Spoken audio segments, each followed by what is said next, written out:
Welcome, guys. Welcome to 42101.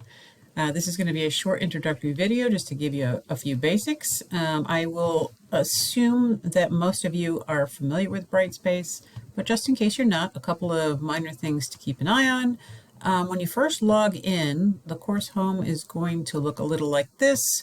Of course, this might be a slightly different semester than you're used to, so it might look a little different, but you should be able to see something like this, right? If you have not used Brightspace before, the main thing to remember is that you're always going to start by going up here to the top for the tabs and clicking on Content. That is going to get you to where you need to go, and you're going to see all of the weeks here on the left-hand side. Of course, the dates might be slightly different. I'm just using one for an example, okay?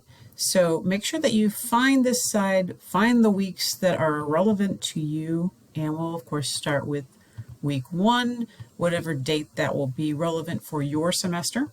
In week 1, you're going to see a list of all the things you have to do in each particular week. Because this is an online course, keep in mind it's asynchronous, meaning there are very few things you have to be at a specific time. You can do them at your own leisure as long as they're due by the time they're due.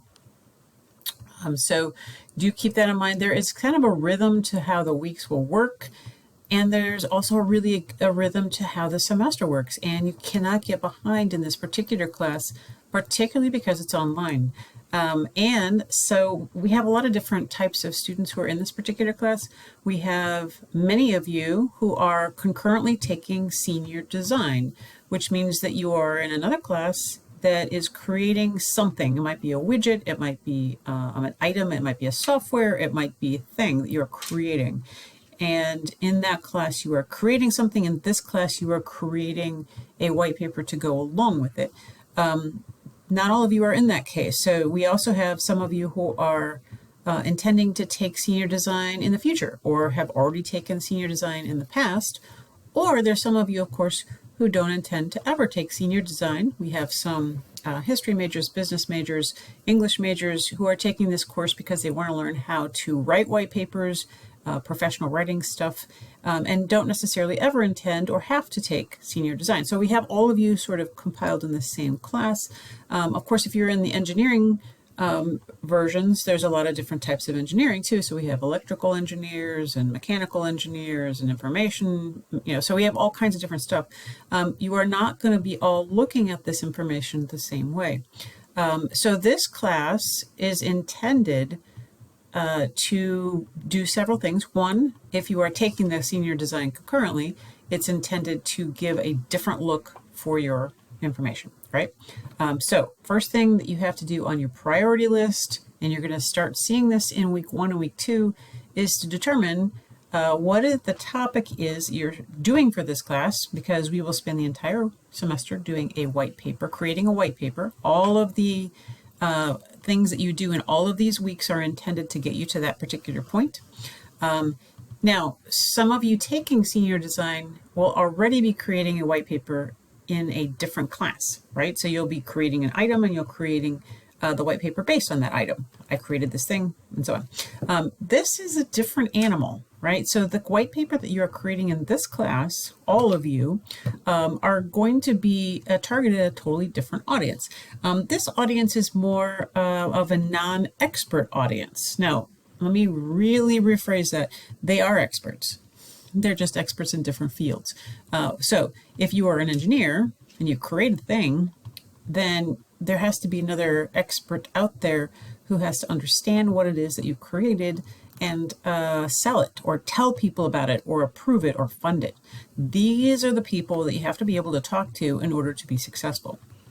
These are the people you're talking to in this course. So the white paper that you are creating in this course is not the same as whatever you're creating for the senior design. You might be using the same project. That is very possible, but they are two different things you're creating, two different audiences. Okay, so now, hopefully I haven't confused you yet. I will talk about this numerous times through the semester because it's a thing that continues to be problematic for many of you, right? So now you have to figure out, are you doing primary research? Are you doing secondary research? Are you doing both? Okay, now, if you're doing primary research, you are creating a thing, a widget, an application, a software, whatever, a thing that we can look at and say, you created this thing, I did this. So that would be creating a primary research, and your research then will be data that you've collected, tests that you've run, things that you have done on your item.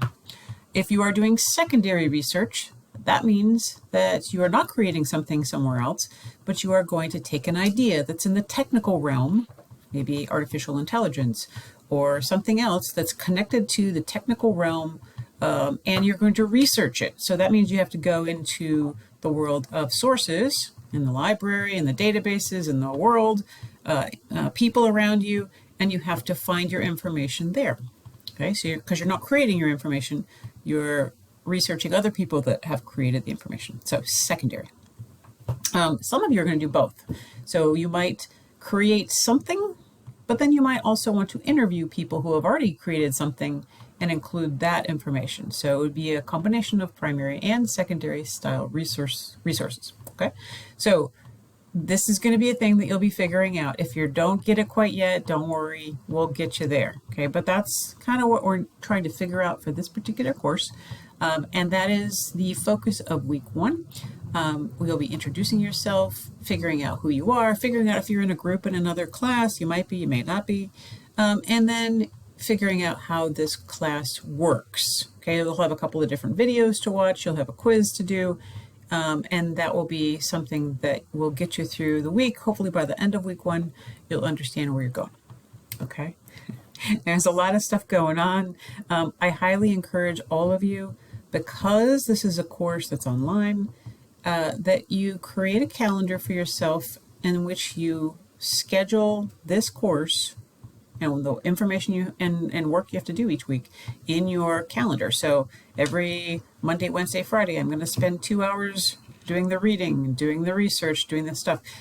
It is easy to get behind because we're not live in a classroom where I'm asking you this face-to-face. Don't let that happen, because this is a really useful class, both to your career and to your graduation, but to your career also. You'll learn a lot of stuff that you'll be using really effectively. So with that being said, welcome. If you need to find me, you can find me in the Liberal Arts Building in 127.